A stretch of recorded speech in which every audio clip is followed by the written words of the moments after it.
Lights, camera, action. Let's dive in deep. Talking directors, actors, the secrets they keep. From behind the scenes to the silver screen. Hard-hitting questions, nothing in between. We're rated B, rated the podcast sensation. Unveiling truth, sparking conversations. Where every story gets its chance to shine. We're rated B, rated, let's rewind. Welcome to Berated, B-rated Conversations. Today we're here with director, special effects artist, president of Plan 10 Pictures, Tom Devlin. Welcome. Thanks, guys. Thanks. We should get like a sound machine with like the claps. Oh, yeah. You know? But then they'd be like, hey, wait a second. I know there's not that many people listening to in your house right now when you're talking. That's what you need is a live studio audience. Like, We do. Yeah. The Seinfeld clap roll. Right? Well, no, thanks, man. Thank you. I want to say Anthony and I have been out. Anthony's been out to your museum more than I have. I think Anthony was the 5 first times. And Anthony he's the one that brought me there for the first time ever, actually. Yeah. About how long ago was that? Was it a year, 2 years ago?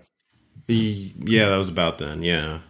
Because, I mean, the last time I was there was for The Grinch, and then before that I was on my way back to drop my dad off and just picked up a movie.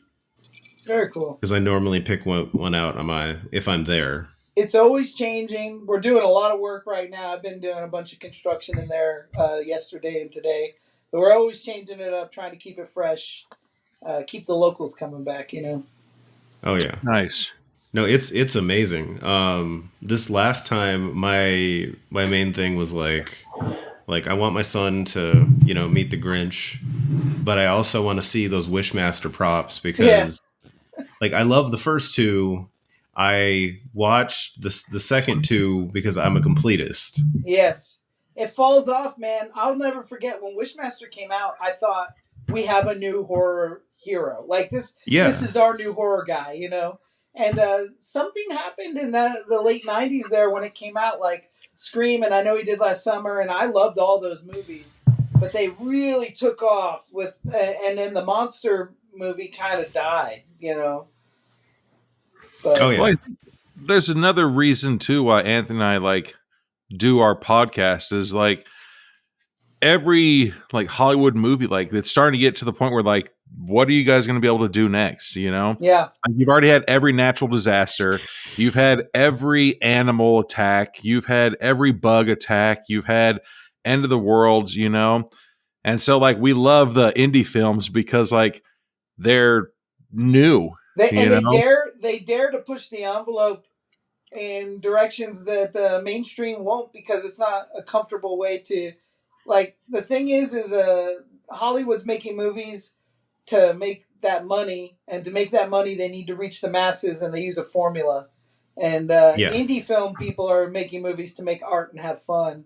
So it's a little bit different, you know. Well, it's that's what I enjoy about indie is a lot of it is I had an idea for this, or I've never seen this. Right. And then they make it a movie and see if it works. I love an innovative movie that comes up with something that they're like, man, I've never seen this. And I always think of Adam Sandler and Billy Madison going, I drew the duck blue because I never seen a blue duck. But then there's also, I have just such a nostalgia to my youth. A lot of my movies are relatable to films I love, like Sleepaway Camp 2 and Friday the 13th Part 4 and, Lost Boys or Interview with the Vampire. I throw back to my youth more than come up with something all new and wonderful, you know? Oh, yeah. But, to kind of, a little more about the museum, I love how there's always something new, how, even when we went back this time, there's still some of the same stuff, but at the same time, you did, a Christmas thing with Chucky and Tiffany with Lock, Stock, and Barrel. Yeah, we always do, The Nightmare Before Christmas will take over the museum for Christmas. It's just another one of those, try to get the locals back out. we cater to tourists more than anything, but the locals are the ones that spread the word, and the Grinch Day is always a huge day for us in December. We've been doing it every year. I used to work at Grinchmas at Universal when I lived in LA, and I just brought that kind of with me to the Monster Museum, and the kids love it, and it's just a lot of fun. But the kids are terrified of the inside of the museum, so we try to like put Santa hats on and Oh masks yeah. on some of the scarier characters to try to for that one day especially to try to like brighten it up a little bit. Oh yeah. But it's super awesome. Like I even enjoyed like a lot of the full moon picture stuff like Killjoy and Oh yeah, yeah, like that stuff's super cool. that was my childhood. Was I love Charles Band movies. I love Full Moon and Trauma, and I grew up wanting so badly to make B movies. Like I moved to Hollywood. I dropped out of high school and moved to Hollywood when I was uh, like end of 11th grade or whatever, and immediately got a job on X Files, and then Wow. ended up working. My first film was Scorpion King with The Rock, and Wow. I did like the biggest budget movies you can ever imagine for the first 2 years of my life.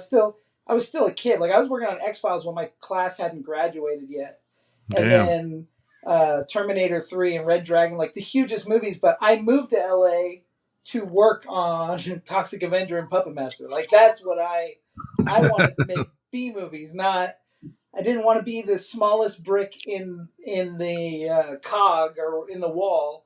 I wanted to Yeah. be I want to be the guy. I wanted to be Tom Savini, not work for Rick Baker or whatever. So Yeah. but the full moon stuff was so important to me as a child, and then to take over, like I did the last three Killjoy movies, and then the last three Puppet Master films, and I've done a lot of full moon universe stuff, and I've worked for Troma a bunch, and it's like that was the dream. That is more fulfilling to me than any of the bigger stuff that I was involved with. That's awesome. And it's cool to display the stuff like Killjoy at the museum for people, and all the original puppets are in there, and then the people come out and they're like, man, I loved this when I was a kid, and it's like, me too, and now it's cool. I got to be a part of it. And now it's mine. Now it's mine. But I think that's another, they've been making a couple movies recently with when we were younger, and now they're remaking them into these horror movies, and I think that's a good thing to go down. Yeah. But The After Dark. We recently watched this one, and we've That's awesome. rewatched it a couple times. Anthony was Cool. mentioning it is so it's a different, I don't even know, like feeling when you do have the music up or the volume up. Like the music just makes it go into like every single emotion. You're just like, I don't know how I should be feeling right now. Then all of a sudden the music's like, wait a second, that's pulling at this emotion. It's Great true, effects and on that one. it's true, and especially like a movie like The After Dark, which is why I was kind of specific about it. You gotta listen to it. There's a couple things like the Vanished have different theme music than the Lobos. It's you have there's definitely a different feel to those guys, and I don't know. That movie I wrote when I was in 10th grade. Wow. With a bunch of friends, my ex-girlfriend, who's my best friend in the world today still, and my uncle, and we all played a big game of Vampire the Masquerade and wrote this movie out of what we did. If you don't know, Vampire the Masquerade is like it's like Dungeons and Dragons, but with vampires. Okay, yeah. And so we all sat down around a table and played it, and the After Dark was born there. And the name The After Dark was the club in 90210.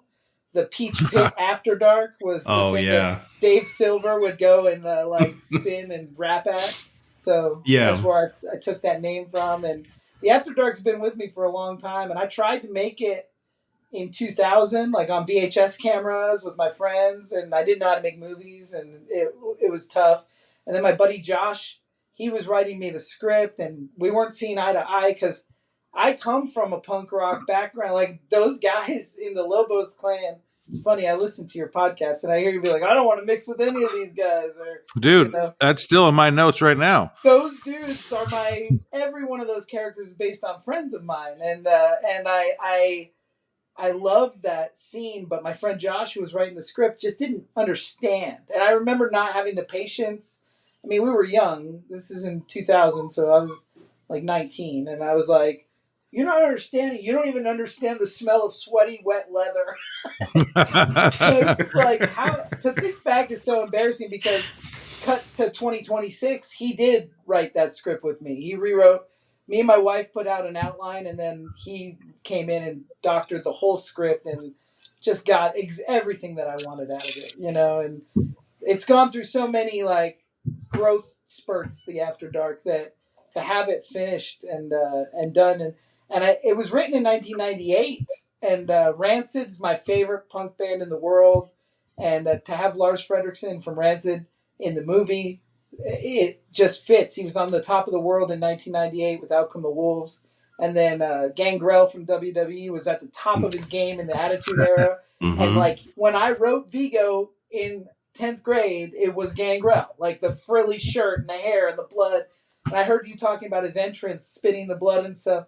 That was the character that I had designed in 10th grade and then cut together. I'm 43 years old, and I called Gangrel out of the blue, and I just like, hey man, I'm making a movie. I'd love for you to be in it. I wrote you a part, and he's like, okay. It's just so weird how everything came together the way it needed to. And movies are super important to me. It's funny because it's like a cheesy little vampire film to anybody that watches it, but when it's gone through this journey, like that movie was super important. And when we first made it, they weren't the Vanished and the Lobos. They were called the Ventru and the Bruja, which is from Vampire the Masquerade. And when I was putting the movie out, 3 days before our premiere, Vampire the Masquerade tried to sue us.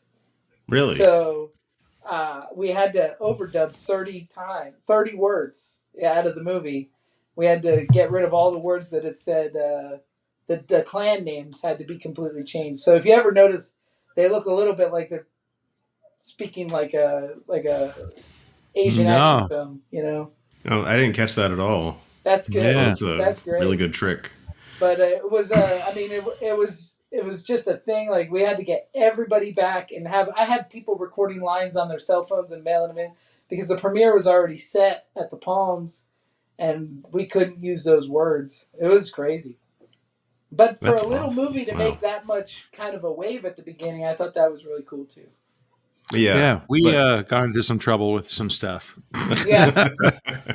Fucking bullshit. That's all I got. Dude, so we have a disclaimer now. Yeah, we have a disclaimer that we are not rating. We are not rating movies. The ratings are something to do with an official blah blah blah. Yeah, fucking. That's funny. That is pretty and it was just annoying. Like it was a lot of back and forth, but with this movie, I really do appreciate like watching your other movies. It's dark, it's gritty, it's bloody. In this movie, you kind of create two different how do I say it? Like two different like environments or universes, right? That are like the worlds are colliding, and you have like the Vanished, who are very prim and proper and just like they're almost like Victorian vampires. 100%. And then the Lobos are just these punk rock vampires that like come as you are, like be who you want to be. Like it's really interesting. So in art class in 10th grade, I got in a fight with this guy, Dan Friel. Dan Friel was like a total goth, like the long hair. He wore vampire teeth every day. God damn it. He had the trench coat. Like Dan Friel thought he was Lestat from Interview with the Vampire. Yes. So we got in a big fight that I said Lost Boys was a far superior movie to Interview with the Vampire. And he was like, I can see that. No way. And the funny thing is, I love Interview with the Vampire, but we're fighting every day about who's cooler. David from the Lost Boys or Lestat from Interview, and when I came up with this movie, it was just Interview with a Vampire versus the Lost Boys, and then as it came together, I gave I sprinkled in some stuff a lot of people don't realize. A lot of people go for the Romeo and Juliet part of it because it's and that's in there, but there's a lot is taken from American History X. So, like, Dax's character clearly used to be part of Vigo's clan. Yeah. And he has seen that Vigo was keeping them in the shadows, making them follow all these rules and chants and keeping them wearing... I heard you mention the Key and Peele thing, which is hysterical because that was intentional, that these guys are all prim and proper wearing these ancient clothes. And they're like, why the fuck are you doing that? We could wear whatever we want. We want to wear scummy leather jackets and look cool, then we're going to do that. And but at the end of the day, Vigo's in the bedroom eating whores because he doesn't follow his own rules. You know? Yeah, I was about to say, and that's the messed up thing is they're the ones that are like figure any authoritative figure that's like, do as I say, not as I do.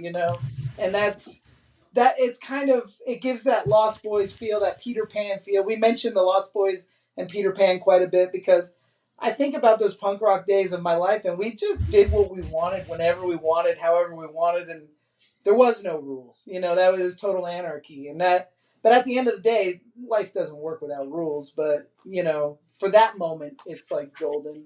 So that's really what I really, those environments had to be so different because these guys are trying to break off and just live their afterlife how they want.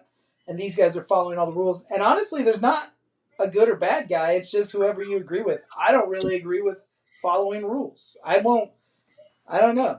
When I built the Monster Museum, I didn't go get permits and ask permission and talk to the building inspector or ADA compliant guy. I just built it. And then I was like, what? What do you want me to do? I don't know. We can't take it down now. It's already up. Yeah, it's up. I mean, what do you want to do? So Vigo, 100%. He's the bad guy.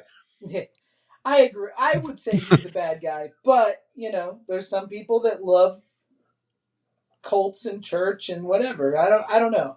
And it's like that Dave Chappelle. Yeah. It's like some people say cucumbers taste better pickled. No, but yeah, like you brought up the whole comment of the Key and Peele thing, but like watching the movie when it starts out, like, everybody wants to, I don't know about everybody. I've asked you one time, Anthony, immortal or a billionaire, but like being immortal would be amazing. But then I don't rock like goth clothes. I like going outside and I like samurai swords instead of the Braveheart style swords, but I don't think I was tough enough to be in the Lobos gang. So that's where my problem was, because I was like, damn it, and then Mary Beth all of a sudden shows up rocking like, I don't want to say like American Eagle clothes. And I was like, wait a second. So that's this could the part be something. That I felt was lost because when the hobo dude playing the guitar that ends up with the slit throat, it's his girlfriend's hobo clothes that she's wearing. See, that was one of the questions I was going to ask you. Like, if we missed something, that's why he gets so mad, and then Daisy runs after him because she's wearing her clothes, and that was the girl that he killed in the bed. The first girl that is killed in the bed is the hobo girl, and he has the flyers and he sends them. It's just it's one of those things. It's like. Oh, that's right. We write it as best as we can. We shoot it as best as you can. Sometimes you catch it. Sometimes you don't. I let that hobo girl come into my hotel room. It was laying down. I was like, wait a second. You can see those washes on her back. Hold on. She shouldn't be homeless. Yeah. No, I did catch that on the second watch when he does say to Mary Beth, like, go dressed homeless. Yeah, dress homeless. Dress homeless and go there. And I was like, now it makes sense why her shirt looks all like messed up when they're walking down the road. Eagle because I got them from the thrift store, but at the end of the day, but yeah, that's why they are all dirty and like scummy when she gets there. Yeah, but it's messed up because Vigo, right? He's making them eat or drink rat blood, but yet they're the ones that are like all fancy and proper and everything like that. And you're just like, dude, and you have all that money you threw at that naked lady's tits, but you can't go and afford to kill. You know, like I'm pretty sure his version of staying immortal is not being caught. You know, by staying in the shadows and not letting humans know that they exist. And because he also makes that comment. His people essentially are not allowed to overindulge or give in to their desires. They have to eat these rats and sit and play chess. And I mean, immortal life for them is pretty mundane. And at the same time, he's in the back room with hookers. And freaking because then there's that funny scene where she kills that mugger, and then she drinks the blood, and she's like, wait a second, like, why are we eating rats? Like, goddamn, this is good. And that mugger is a guy named Paul London. He plays two parts in the movie. He's also the guy pouring the rat blood that gets his head cut off. But Paul London was a very successful, famous WWE wrestler. He was a tag team champion with Brian Kendrick, longer than any other tag team champion ever. I remember that. He's an incredible wrestler. And he was at the Monster Museum, and I walked up to him and I was like, man, are you Paul London? And he's like, are you Tom Devlin? And I said, yeah. Damn. And I was like, I'm a huge fan. He's like, I'm a huge fan of yours. He loves Full Moon. And we just kept in touch through Instagram and stuff. And then I was like, I'm making this vampire movie. And he goes, I'm there. And he drove himself out, his own dime, his own time. And wow. And he played the mugger, and he also played Christopher, the guy who gets his head cut off. But, man, like, that's how this movie worked. Like, I can't tell you. I'm a big wrestling geek. And not as much anymore, but I was. And just to have all these wrestlers and like punk rockers and people come out and make this movie with me in Nevada desert in the cold. It was freezing the whole time. It was awesome. You know what's funny is, like, I wasn't the hugest wrestler fan, but when I saw a video, I was like, wait a second, I know him. When I was a kid, I was like, I'm right. And then Anthony's like, yeah, Brian, that's him. Yeah. I'm like, okay. And then, oh my God, no, I can't remember. Dax, no? Dax. Oh, Dax is, that's Sinn Bodhi, right? He's a wrestler too. Yeah. When he was in the WWE, he was called Kazarni, but on the independent circuit, he is Sinn Bodhi. And Sinn is one of my closest friends. He's in a lot of my movies. He's in Teddy Told Me To. He's in this. He's in a lot. But awesome wrestler. Awesome wrestler. Yeah, the fight scene. I got Gangrel's phone number from Sinn, and I was like, "You think he'll be in my movie?" He's like, "I'm sure he will. Just call him up. He'll do it." You know. Damn. And that was cool. Which, I mean, the one the one moment that I really enjoy is that final fight scene between Sinn and Gangrel, like Sinn and Gangrel. Like, the part that kind of like cemented it for me was, like, you notice that when Gangrel takes him up for the release power bomb, you see him tuck his chin. It's like he's about to throw him hard. Yeah, that's like a Psycho Sid power bomb right there. With no mats and stuff. Like at 5, that was 4 a.m. Like in the freezing cold. Those guys are They've been wrestling together for 30 years. They've known each other forever. And they're very, very close friends. Sinn Bodhi's best friend since kindergarten is Christian and Edge, who were the other part of the Brood. So the Brood was Gangrel, Christian, and Edge. Yeah. And those are Sinn's childhood friends. So Gangrel's known Sinn since before he actually started wrestling, and they've wrestled so much. I couldn't believe they weren't making contact when they were doing those face shots, because it was so close in person. It was like, my mind was just blown. It was 4 a.m. It was freezing cold, but everybody on the cast and crew was having so much fun. We did it all in one take. 7 minutes long. I wanted it really, to be like damn. Roddy Piper versus Keith David and They Live.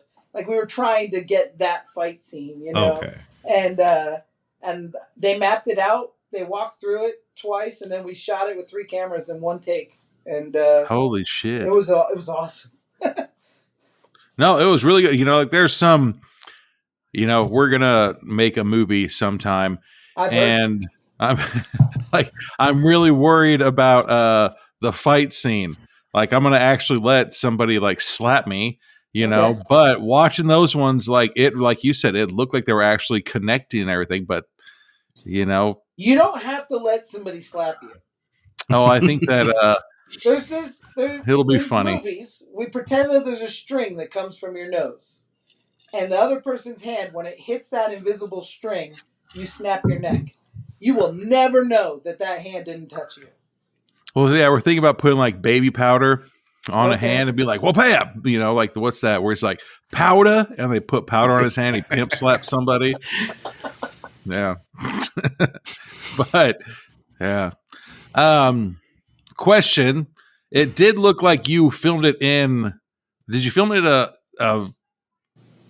I haven't been to Boulder, I drive through it all the time, but in a Vegas hotel, The Sahara. All the Vanish stuff was in the Sahara. Okay. Did they know that you were filming a movie in there? No. Hell yeah. Yeah, we just got a suite. Awesome. We got a suite that was big enough that we could keep the crew and extras in like the living room area while we shot in the bedroom, and then we swapped around. And the big table scene at the beginning, there's only 3 seats at that table, so we just kept turning it and putting more people at the table and turning it. Oh yeah, more those people. So it looks like it's a very big table, but it wasn't. That's a good trick. And I got that room Yeah. because I love those weird murals all over the walls of like the weird ladies and stuff. Oh no, those weren't yours? Yeah, I thought that those was were all in yours. the room. That's all. in What the Sahara. hell? Yeah. And Did you ever tell Sahara, hey, look what we did? No. And then make them give you royalties. Absolutely. Everybody not. who books that room, like, I want the room. I want the room where the After Dark was filmed in. They'll be like, what are you talking about? What are you talking about? And then those exteriors that you guys were like puzzled about where those were shot. Those are in like Finland or something. That's just stock footage. Yeah. There's Brian sometimes has they do a history of being confused by stock footage recently. That's always a good thing though, because it's like, Yeah. I'm always afraid they're gonna just pick it out, like, oh god, but it works. Sometimes it works, Yeah. Well, now I'm going to be like, when I was younger, there was a book or a show, I don't remember, but there was a lion in a tree taking a nap, and then something happens in the entire book. I don't even remember. See, that's how fucked up it got me. I don't even remember what the whole book or movie or show is about, but all I remember is at the end of it, there's like, ha, he was taking a nap in the tree, remember? You're just like, so none of that shit happened? They're like, no. And you're just like, all right. So now I'm just like, if anything happens in the front of the movie and somebody's taking a nap, it's like, oh, this is all a dream. From here on out, I don't believe a goddamn thing that anything says. There's that whole conspiracy theory about Top Gun 2. Yeah. Right? Top Gun 2, that whole thing is just a dream because the opening scene is him trying to go Mach 10, and it's like, and then all of a sudden he wakes up and he's like at a ballroom and he's like, what the hell? Where did I come from? Yeah. See? It's a dream. So now, every time there's a nap in any kind of a movie, maybe it's halfway through the movie, it's like, I got a headache, I'm going to take a nap. Oh, no. The rest of the movie's a dream. I know it. Yeah. So I don't want to be like, somebody's like, no, we actually shot that. I'm like, no, you didn't. That's a B-roll. No, we really did. Oh, you're not going to trick me twice. Right? We use some B-roll because I do shoot almost everything in Boulder City, and sometimes you got to sell it as other places. Oh, yeah. No, that makes sense. I mean, give it that kind of like international feel a little bit. Yeah. Yeah. Which the other thing that I thought was really cool, like I was watching the movie and I just started like Shazamming all the music in there, and it's like the Scarred was really cool. Like you had a couple songs from the Old Firm Casuals, and the other one is the other guy, I believe, the guy who played Pigskin, his band, right? Was his band Chainsaw Fight is in there. He's in a band that I'm in, and my wife's in, called Switch to Fakey. We're all in a punk band. And Switch to Fakey, we put like 3 songs in there. But the Old Firm Casuals is Lars Frederiksen's band, the guy who's in Rancid. That's his other band, and he gave us that music, which it's brilliant. And that scene on the motorcycle where you guys are like, he's on the wrong side of the road. It's because he's on a trailer, and we were pulling him and he's facing the wrong direction, and we put it all in reverse, so it looks like he's driving down the road. Oh, okay. See, that was makes sense. one of my questions. Yeah, Was I couldn't figure out a way to mount a camera other than a GoPro on the front, but the GoPros don't. You get like noise at night, like they don't look good for me. It looks like a GoPro, so we just put our tripod in front of the bike and then just drove around with the trailer and then put it in reverse, and it looks like. And then you're the first people I've heard catch that he's on the wrong side of the road, but he is clearly on the wrong side of the road. I think it's just because we live in Vegas and we're like, hey, I know what road that is. Yeah. That's not it. That's the road by the cemetery. But then I just took it that it was just Dax, because at the end of the movie, like when I lived in Long Beach, like I had some employees that were in punk bands, and we went to Danny Trejo's.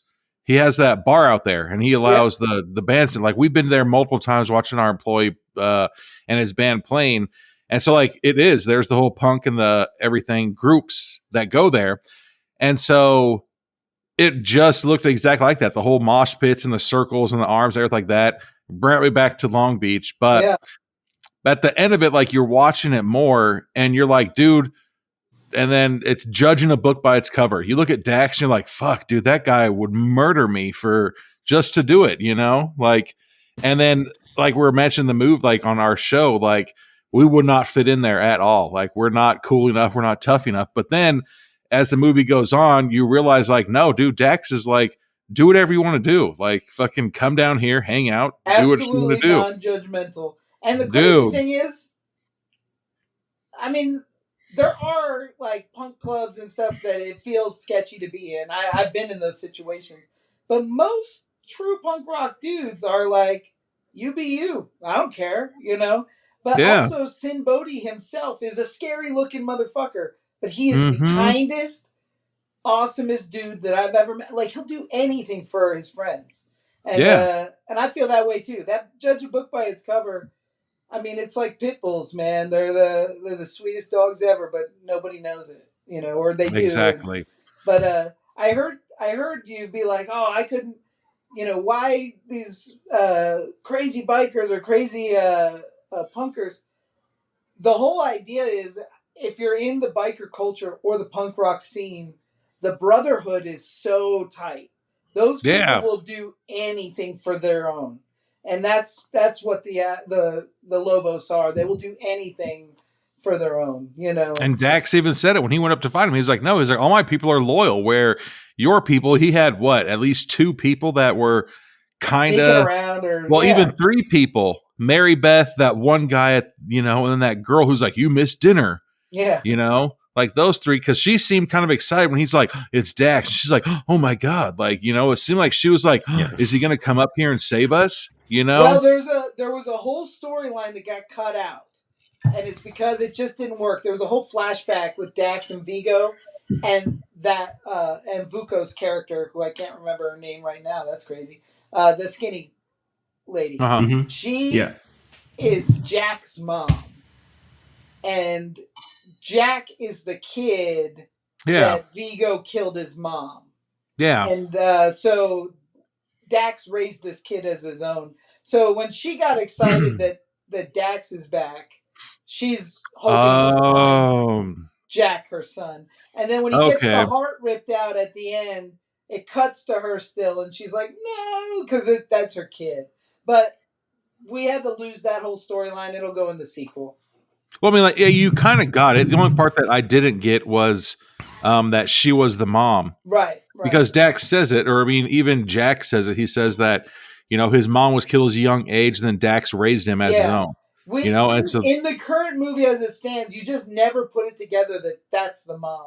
But in the sequel, it will be very heavy-handed. We will put that flashback that I had planned in the sequel, and there's this whole thing, because Vigo's gone now, and the Vanished don't have a leader. So the 2 that disappear after the sword fight, my wife's character Ethel and Havoc, the big dude who was a Jersey guy in Slaughterhouse, they disappeared because they used to be Dax's closest companions before he split off, and they couldn't bring themselves to fight them.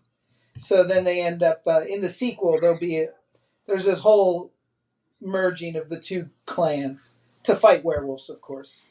Hell yeah. But then just, dude, everybody just be a Lobos, man. It's that easy. Yeah. Like, don't fucking go up and eat rats. Exactly. Nobody needs to wear frilly clothes in 2025. Dude. No. But I did appreciate that you don't kind of like assign a good guy, assign a bad guy, tell people who to like and dislike. And it's like that Game of Thrones style bad guy where they're the bad guy because of a philosophical disagreement or the way that they behave, rather than they are the bad guy because they do this. Like, and they're the bad guy because they are judgmental over other people and how they're living. And that, to me, it was all about youth versus authority. And like, your parents are always wrong because they're telling you what to do, you know, and the parents are kind of the bad guy. But at the same time, it's the parents being like, well, these kids are just acting crazy and rowdy and they're not following the rules, you know, but we can make our sometimes your kids are assholes. They are, I know. That's my kids over there.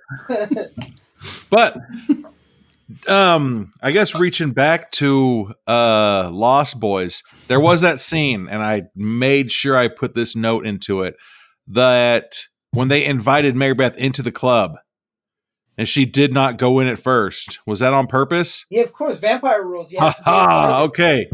All right. Genius. All right. So if you do not know the vampire rule for some reason, vampires are not allowed inside your house, your establishment, anything like that, unless you invite them in. Yeah. So when she goes up there and like, all right, let's go inside the club, and she just stops at the front door, I was like, wait a second. And then he's like, come on in, it's safe. And I was like, there it is. The part that you might have missed, though, when Philip is tracking her or following her, and he goes in the club, he drops that flyer on the table and walks in. Nope, I caught that because it said everybody says join us. And that's his invite. Is the flyer, and the same thing when the Vanish break in at the end for the big fight scene. He throws a pack of flyers down on the ground, and he's like, "You're not welcome here, Rat Vomit." He goes, "Says who?" And he throws the flyers down, and they all say, "Join us." Welcome. Nope, I caught that one. Yeah. I caught that one. I was like, wait a second, yeah. So, and then, you know, I've been waiting for, nobody ever brings up the vampire rules in this movie, but like, you can see their reflections in the hotel in all the windows, and that really bothered me when we made it. But then I did a little bit of research on vampires, and the reason that the reflection thing doesn't show up in a mirror is the silver nitrate that's in mirrors back in the day. Okay. So the fact that there's no silver in the window, of course they can have the reflection in the window. Oh, yeah. Not in a mirror. Okay. And, but we tried to, I made up some of my own rules. I heard you guys say, like, oh, can you get tattooed as a vampire? How long does it last? Or something like that. And in my world, vampires still age just at a very slow pace. If you get wounded or tattooed, it's there. It's not... You don't have like healing powers that just make you. Yeah, if you break your arm, does it heal? Because don't you need blood for like the circulation to go through? But then there's people like those undead. What's the name of that? Roses, War Roses, right? Remember that movie? Roses? Yeah, I mean they weren't vampires; they were dead, but. You remember how like they didn't have blood in their body, and so when they broke their bones, they're just like, oh, then you're stuck like that forever. Like, fuck. Yeah. Really? So there was that fight scene. There's a fight scene. No, it wasn't the fight scene. It was the skateboard scene. Yeah. Where he's like, "What? You're not gonna die?" I was like, "But if she fell and broke her arm or broke her tailbone, like, goddamn, for the rest of her life, you gotta have a broken tailbone." Like. Shit, I wouldn't do it, man. If there's like, Brian, you're immortal, bro. Go down the half pipe. I'd be like, no, I couldn't do it when I was mortal. I'm not going to be able to do it just because I'm immortal. Like, I want to fuck myself up. I just got this way. That was a scene that I storyboard ripped off when Jack is showing the basement of the ship in Titanic. And he's like, and they do the dancing, then they play cards, and then they do. I took the storyboards from Titanic when he's showing her what the other side is like, and ripped it off in Vampire Punk Club version. No, well, that was the question. Yeah, If they broke their arm, I should have had him paint her like one of his French women. pay me like one of your French girls, Jack. That's where the name Jack came from too. Really? Yeah, from Titanic. Like That's I said, awesome. I pulled from so much stuff that influenced me, but and I have no shame. Like, whatever. It's like there was enough room on that door, you bitch. Yeah, You could have there saved was. him. Don't be. No, it was fun. Yeah, I'm glad you put those little. Are they Easter eggs in? You know, I don't know what they are. They're just. I do it in all my movies too. I will just snake something out of something I love and repurpose it almost every time because I think it's fun. That's why I like movies. Yeah. So Anthony and I will watch the movie, and yours is the first movie that we try to play it with music or with the sound up. You know. Yeah. But we do like movies, and then we go back and watch them with the sound. You know, and like yours. So much I don't want this to sound messed up, so much better with the sound. There's so much more feelings and emotions that go in when there's the sounds, the music, the everything like that. It's like an added bonus, you know. Like there's people like, I don't know if it's, you know, in a bunch of movies, but you have music on while they're like talking and everything. You know, but the music isn't overpowering, but like you can hear it in the background. Yeah, you gotta have the sound mix dialed in. And that comes from the fact my wife was an audio engineer for years and in doing post and production sound in movies. So sound is really important to us. And she does all the scores. And, I think it's that thing like when I was a kid, you go to Universal Studios and sit on the soundstage. And then they show you how to make the Foley, and then you add the score, and then you watch E.T. like take off with no noise, and then you watch him take off with all the noise, and it's like, oh my god, it feels so much better.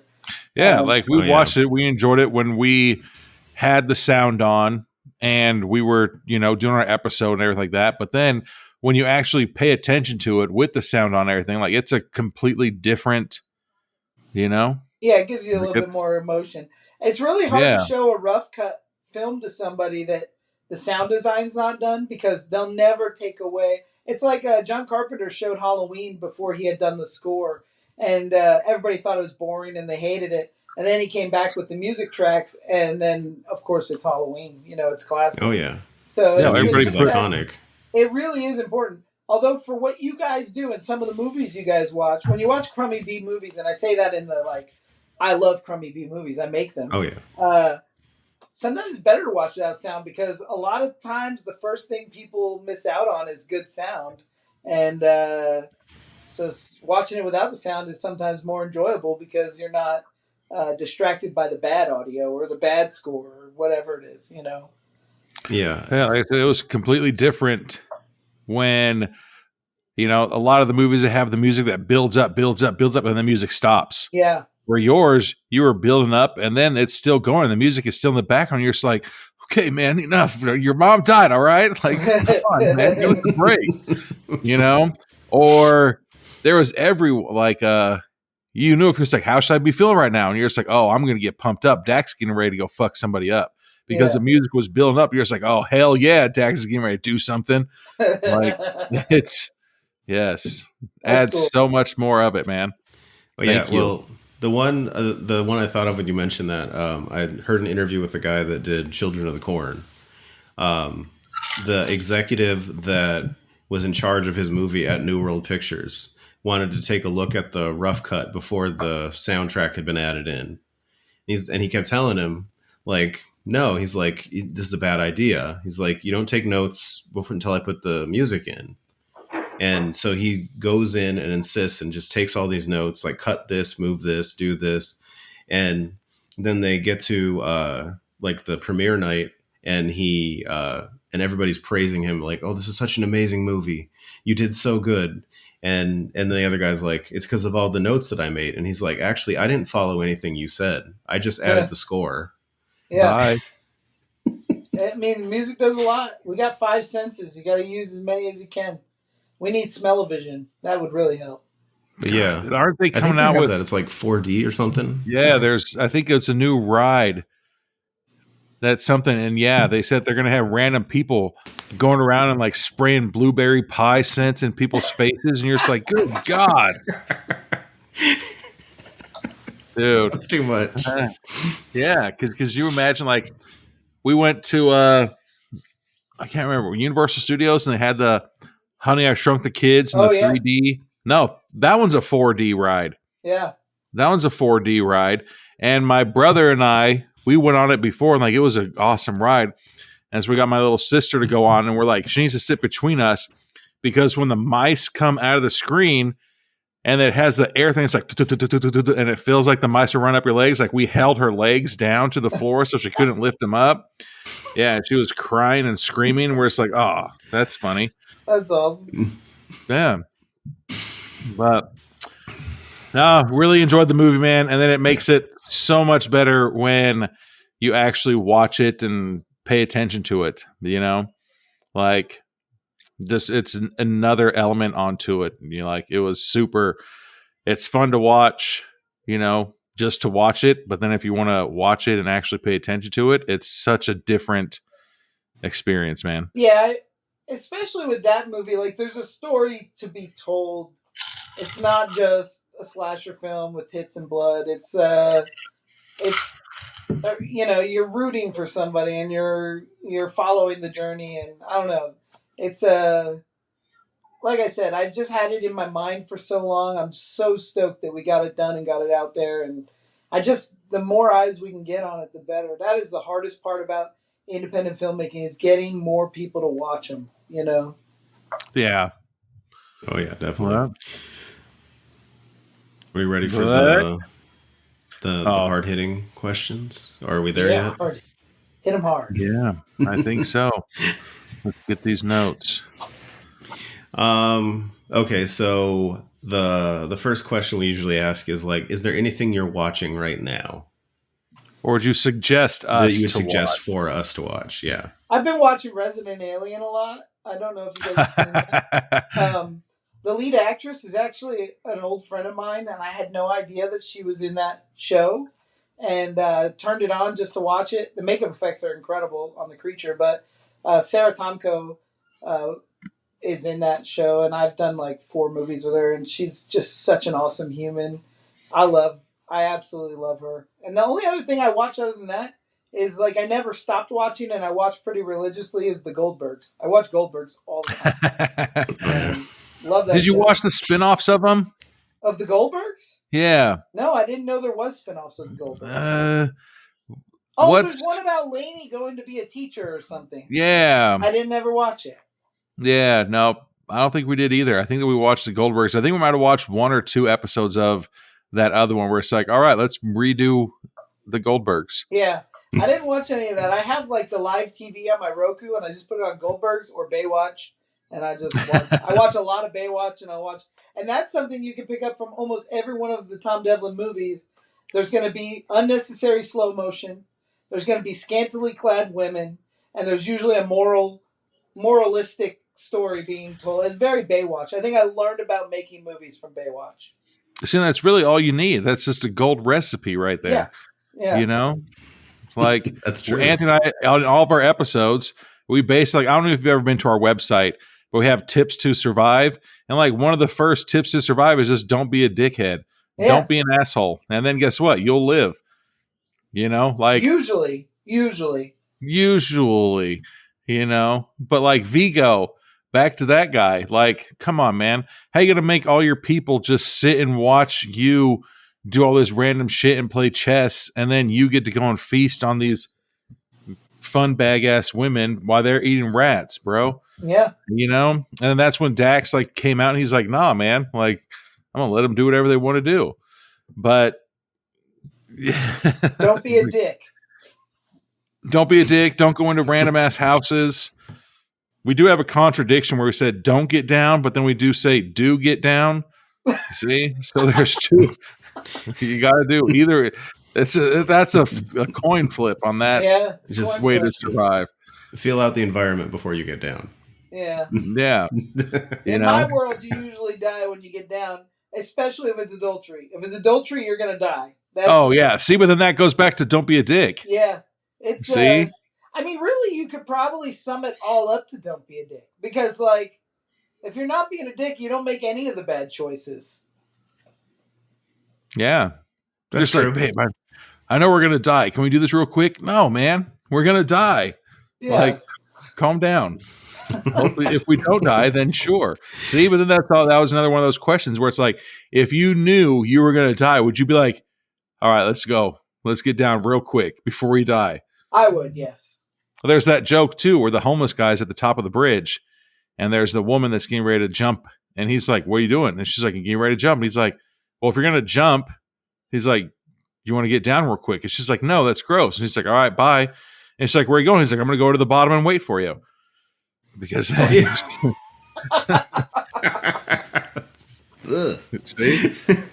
That's terrible. But what if he saved her life? Or she's like, "You know what? Forget that. I'm not doing it now." And now he's a hero. He could be a hero. Not all heroes wear capes. All right. But, and then I guess the final hard question is, I don't think we hit a hard one yet. That was the one. It's. What would you suggest to us? It's like a joke. The hard hitting questions. Gotcha. There's some where like, I don't remember who it was, but there's like, can I come back to that? And we're just like, it's just you don't really have to answer it if you don't want to. Yeah, it's cool. But they're like, there was somebody that I felt bad because there's like,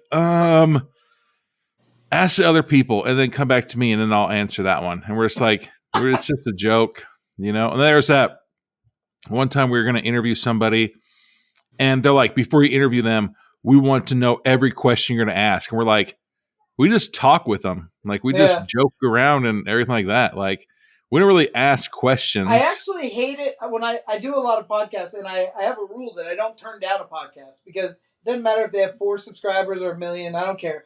If I can turn 3 people, 1 person on to one of my movies, it's great. But the ones that send me too much information that are like, these are the questions we're going to ask. This is what we're going to do. Here's our curriculum. I'm like, guys, I don't know how to do it. Like, I'm not going to read those questions. I am really good off the cuff. I don't want to know what you're going to ask me. I'd rather just figure it out, Or just, like we figured like when we first started, we had to actually stop doing chats because we were having a bunch of chats like almost every week and we were burning the candle at both ends. Or we're just like, we would just jump on and we're like, hey, we just want to talk with you, hey man, how's things going? What are you working on? How's everything? And stuff like that. Hey, your movie was great. Stuff like that, And we started getting up more and more and we're just like, okay, man, we need to slow down on one of them, And who's some of the favorite people that you've had conversations with? I would say Steve Radzinski, the Carousel guy. He's funny. Drew Marvick, he was funny. Drew Marvick, that was a treat. Drew Marvick. Who else? Ken James Arnold. Balsamo's always James Balsamo out there. I love James. We had what was Ryan? 420 Massacre. That guy was pretty funny. Yeah, that guy. Yeah, the director for 420 Massacre. I can't remember his name. Dylan Ryan. Dylan Ryan. There's probably nobody even named Ryan. I have a goldfish brain. It's like, screw you, Brian. My brain is mush right now. Shannon Stockton, just because for some fucking reason I kept saying Stockton because I have family that lives in Stockton. And she's like, Brian, it's Stockton. I was like, God damn it. Like, I'm sorry. Dylan Reynolds. The guys from All Eyes. Oh, those guys. Yeah. They were pretty funny. Yeah. Because they were. Have you ever seen the movie All Eyes? No. I heard God. there is a scene It's really good where it's an old guy and he just opens up a can of Vienna sausages and is like, whoop, and drinks it. And I was like, Jesus Christ. There's like, we didn't even know he was going to do that. And I was like, good God. That reminds me of like my fucking Filipino aunts that were just like, ho, ho, ho. Don't forget the juice. And you're just like, no, God damn it. Get rid of it. Yeah. That's So awesome. we've had a bunch, you know, and like we enjoy, but like we think that, and hopefully, you know, you. Brian James O'Connell. Oh, yeah, that guy. What was that movie? Where he was the mascot? No, he was the director. Blood-Sucking Bastards. I never saw it. Man, Yeah. but I mean, Good we title, think that, though. Good title. Oh no, it lives up to its title. yeah, that it's just more fun to get on and chat and talk, you know? Yeah. Like, sorry if we're not super professional, but there are some where it's 100% opposite of you, where I was like, all right, where'd you come up with this idea? In my mind. One word answer. Yeah. And I was like, all right, well, that's all I have, I guess. I'll talk to you next, you know? And I was like, as soon as it was done, I called Amferny and I was like, bro, like this was struggling, man. But That's you know, I mean, that's part of like, so like I said, I don't turn down a podcast, but sometimes you get the other side where people are like, so I liked your movie. And I'm no, like, and that's why cool. we've And we've so I been have on to carry the whole conversation, and I will. I'll talk for it until they tell me to stop. I can just go, you know? we've been on other podcasts where they go and like we'll record for like 3 hours and the episode will only be like an hour and a half Yeah.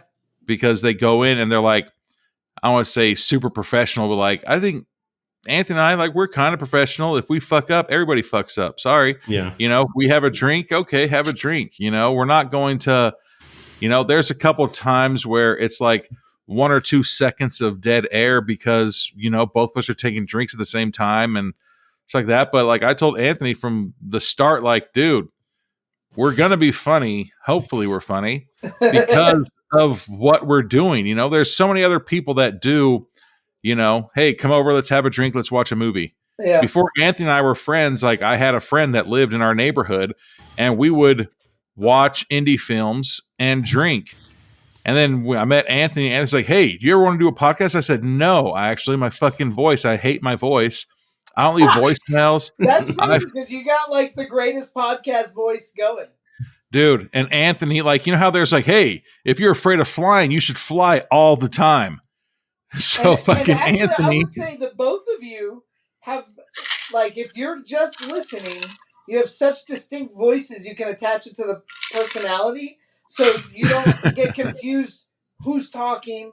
Whose opinion that is? Whatever. You can when I'm working or driving and just listening, you guys have the perfect voices for it. You know, I like appreciate they're that. different enough. You know, it's not like casting 3 people that look the same, and you're like, which one was that? You know.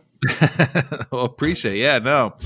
And so, like, I've always, like, even, you know, Christmas morning coming down and be like, hey, what's Santa bring you? I was like, God damn it, I sound like that? Like, there's a reason why I fucking was a sign language interpreter for years, so that way nobody could hear me, you know? Because there's like, oh, thank God. Yeah. But, Anthony left. He's done. see, he's like, God damn it, Brian, your quit. voice does suck. Yeah. But no, and then the last one, I guess, was there anything that you're working on right now that you can tell us without getting in trouble? No, I'm working on a ton of stuff. Plan 10 Pictures was on like a build of a year for 2024. We did we released the After Dark. We shot a movie called It Steals Your Skin that is being edited. We finished editing a movie called Hello, My Name is Gacy that I've been working on for 15 years on and off. Damn. And the cool thing about Hello, My Name is Gacy, so back in like 2009, 7, I don't know, a long time ago, before cell phones had cameras, Me and my buddy John Carius, who's an amazing character actor. You might have seen him in some James Balsamo movies. John's in about 150 million movies, but we were extras on Prison Break. Okay. So All right. I would sneak a camera in every day, and then on our lunch break, we would make a movie on the sets. So we would go shoot in the cells and shoot in the lunch cafe and shoot in the prison floor that we could never afford. You know, it was in L.A. We could never afford to rent it. And we started making this John Gacy movie 15, 16 years ago. And then I just finished that this year. And it's done. It's been delivered. It'll come out on Tubi very soon. Damn. So I'm real excited about I'm excited for that. Gacy. It's weird. It's an acid trip. It's not like my normal movies because it's like raw art. It's just weird. It's like, I don't even know what to compare it to unless you've seen Ramsey Abed's The Black Dahlia. It feels very much like that. Or Jim Van Beber's The Manson Family. Fits in those two pretty good. But, and then after His Name is Gacy, we shot a movie called Bloody Bluff that is a colonial Bigfoot movie. And that we're editing every day on. And I've been editing a top secret project that I shot last year called Laughter Face, which is it's something special. Laughter Face. Yeah. Laughter Face is almost done. Bloody Bluff is getting there. It Steals Your Skin is getting there. We're about to premiere. Yeah, I will send you guys an invite. I'd love for you to join us if you want. We're going to premiere my movie Nameless at the Palms Casino at the end of the month. So that'll be a fun time. Cast and crew and anybody who wants to show up. No, that'd be awesome, man. That would be amazing. Yeah. That'll be hopefully the end of the month, probably a Monday or Tuesday, right at the end of the month. But yeah, tons of stuff going on. We're trying to make an empire out of Plan 10 Pictures. I want it to be a brand that people understand they can have a good time and watch these movies and, you know, whatever. But it's awesome. No. Well, thank you for talking to us. Of course, we really appreciate it. Yeah, hopefully next time I'm down there, be able to meet you in person. Yeah, I'm always around, and I don't live too far from there. If you're ever on your way, just shoot a message, and I'll make sure I'll meet you over there. All right, awesome, man. I have a warehouse next door, which is where all of these movies are made. All the movies everybody thinks are made in the Monster Museum, they're not actually. Nope. They're made Oh next yeah, door. that was the warehouse. Okay, I can't disturb the inside of the Monster Museum. But like all the Slaughterhouse on the Hill sets are the same rooms that the After Dark are shot in, are the same rooms as Teddy Told Me To shot in, same rooms Las Vegas Frankenstein shot in. You know, we just recycle and make new sets. That's awesome. Yeah. All right. Awesome. But all right. Well, yeah. Thank you again. We'll definitely talk to you again about. I gotta pick up all these names because we're gonna watch a few of these. Awesome. And then we'd love to go up to the premiere of the movie, man. Oh yeah. Yeah, I'll send you a link when we have it. I'm just trying to get the theater to lock down a date, but as soon as the theater locks down a date, we're going to put it out there. That's a movie called Nameless. It's like, you know, your typical sackhead slasher film. Okay. Very 70s feel. It's a lot of fun. Sounds awesome, man. Between rated B, rated the podcast sensation, unveiling truth, sparking conversation.